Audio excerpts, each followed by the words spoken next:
everyone. Hi. One thing I ask of you all tonight is to please keep the noise to a minimum. And another thing I'd like to ask of you guys is to pay attention, please. Well, You guys Marcus. could please keep the side conversations to a minimum. That'd be very nice. Marcus, hold it If close. you guys could please keep the side conversations to a minimum. It's okay if you whisper. I'm 100% okay with that. Just as long as you keep enough attention to hear what I have to say.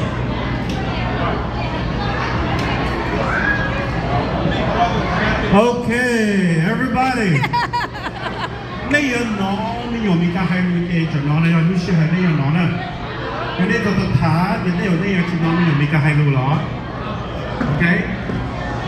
啲係啲啊，俾咗面而家嚟接啦，所以攞係路到呢呢，你個頭呢說的，唔攞些到古來你個攞喺度俾係呢 ，OK？啲係啲啊，我攞俾十三攞些有孩子跳。So everyone, please pay attention to our Marcus here, okay? He has. We just been choosing to speak, okay? So there's an obvious reason why he's up here. So please give him his 3 minutes of shiny, awesome time, okay? Please. All right. Now, Marcus here, please. I know everyone's very tired today. We still have 2 more days to talk to each other, but please, let's listen to this son here. He has some words to say. Thank you, Wilson. Yeah. Thank you everybody. Okay, speak up, Marcus. Put it on your mouth. Put closer. Like- Yeah, there you go. Okay, I'm looking. You get your partner? Hi. Firstly, I hope everybody is enjoying their day. There's been a lot of time and commitment to making this work for everybody, and I'm glad we're all gathered around here today. Looking into the audience, I only know about half, maybe a little half than all of you guys, so 10%. Yeah, it's awesome. I'm very glad I got to introduce so my myself oldest to a son, lot of my you third. yesterday at the farm, because you guys will now be getting to know me a lot more.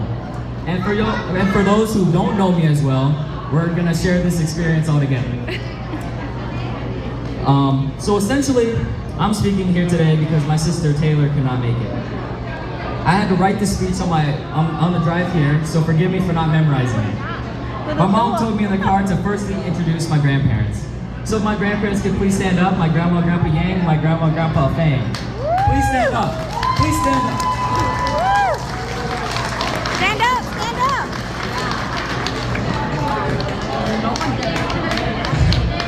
These lovely looking teenagers here are my Yang and Fang grandparents.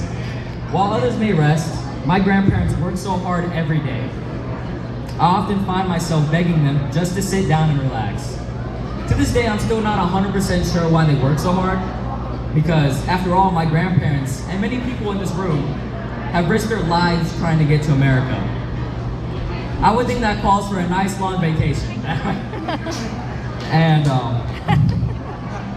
but seriously, the only reason I believe they work so hard is because of the love they have for us grandchildren. I believe they love us so much they want to leave as much as they can for when they are gone. So please, grandparents, let me thank you for your sacrifice, love, and care, or I wouldn't be here today. Thank you, and we love you.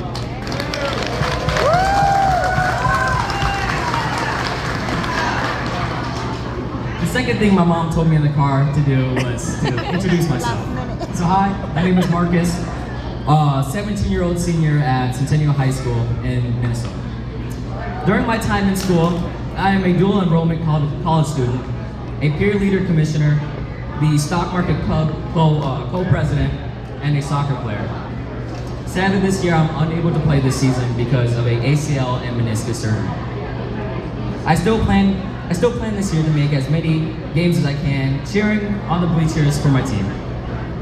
But now I have more time to devote to my community and building it, preparing seminars for my club, and focusing on my college classes. But outside of school, I love hanging out with my friends, gaming, and going to the gym. Most of my friends I have today, at least my close ones, has been with me since middle school and elementary school. We've been through thick and thin together, so I always love to make time and spend it with my brothers. One of those ways is gaming. I've grown fond of gaming since middle school and made a little silly YouTube channel that amassed over 4,000 subscribers. I've now retired from that career since I'm now too busy with school. And now I make time just to go to the gym. And this leads to my third thing my mom told me in the car. She said, just write something about life or something inspirational. And to start, I go to the gym a lot. My parents are always nagging me while I'm there for at least 2 hours a day. And I always respond with, I'm just trying to get big, bro. However, the truth is, when I tore my ACL and meniscus and received the surgery, there was a void. A void everybody has, but fills with something. And for me, that was soccer. Soccer and I have always had a rough relationship. It constantly kicked my butt with injuries.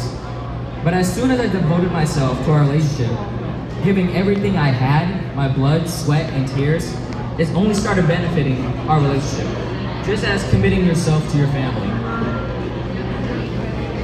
I was planning on working so hard to make D1 or even going professional to prove that a little chubby Asian kid would have what it takes. But with that void in my soul, knowing the odds of making a pro were extremely low, I was diminished. But one of the dreams that I had was sort of bodybuilding. I always wanted to bodybuild, but I knew putting on too much muscle during the soccer season would make me a little bit slower than the others. So as soon as I learned how to walk again and get off those crutches, I went to the gym and started to try and achieve this goal. I went there every day after school and found something to fill that void again. I'm not gonna lie, I am one of those people who stand in front of a mirror and take a quick peek at my progress, just as Martin does every night. But now that I'm a senior in high school, my mom has always been nagging me about getting this one college essay done. There were 7 prompts and I wanted to write something around my ACL injury. But when I started typing it, it sounded so corny. So I wanted to make something a little bit more unique.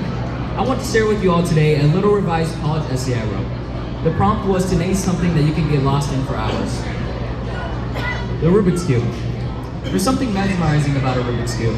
A simple 6-sided puzzle with 6 vibrant colors that, when scrambled, turn into a chaotic mess. Despite the confusion, I'm drawn to the challenge it presents, because in many ways, it mirrors my life. We all begin as an unscrambled cube with solid, illuminating colors representing our happiness and love. But as we encounter responsibilities and roadblocks, our cube starts to get scrambled, just as mine did in early childhood. For instance, when I started to get bullied in elementary school, I didn't even feel worthy of bullying. I was just a chubby kid who wanted to mind his own business and go play soccer at the park with my friends. But I was constantly getting into disputes and having my Pokemon cards stolen. That experience mixed up my cube. Red turned to yellow, and blue shifted to green. So I decided I wanted to solve this cube that I call myself, and I made amends with that bully, joined the student council, and made a name for myself. Slowly, the red and yellow started returning to their places, and the solid colors reappeared. Obviously, none of our lives are perfect. Our cube is going to get scrambled time and time again, and it's our job to solve it, revealing the solid colors God intended for us to have. One way I love solving my cube was through sports.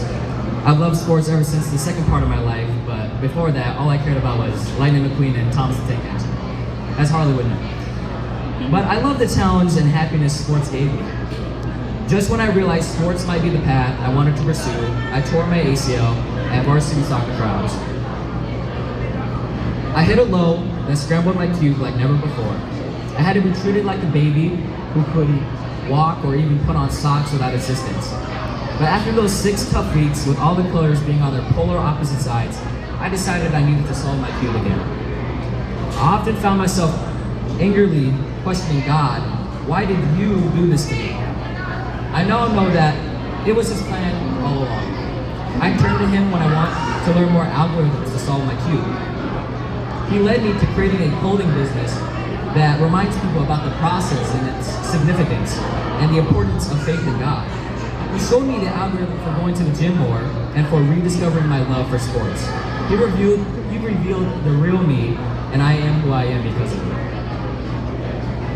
As I reflect on my journey, I realize that life, like a Rubik's Cube, is a continuous process of solving and resolving. The cube of my life can sometimes seem beyond repair, but I've learned that growth comes from slowly aligning the pieces, one by one. I'm the happiest I've ever been, not because my cube is perfectly solved, but because I've embraced the process. Rubik's Cube, like life, are not beautiful because they are solved, but because they drive us to learn and grow. I discovered the most about myself in these moments of confusion and perseverance, and that's what matters most. This is the end of my essay. This is my story and my perspective of life, and I hope you look at life a little differently. Now this may seem like a weird number to end off with, but my mom's fourth request was I talk about my future plans.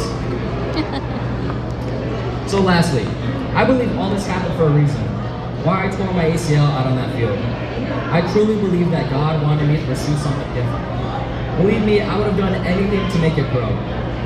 Due to this harrowing experience, I am now stronger than when I tore my ACL. And now I've learned a lesson. That lesson is to never take anything for granted. I don't want to take my love for sports for granted. I want to help other athletes and prevent injuries to themselves like my own, so they can achieve their goals. I want a kid's favorite athlete, someone who they look up to as a role model, to show up and ready to go on game days. Because the best athlete's ability is availability. I want to pursue sports medicine as my career. Thank you for being so patient, and let us enjoy the rest of this evening. Thank you.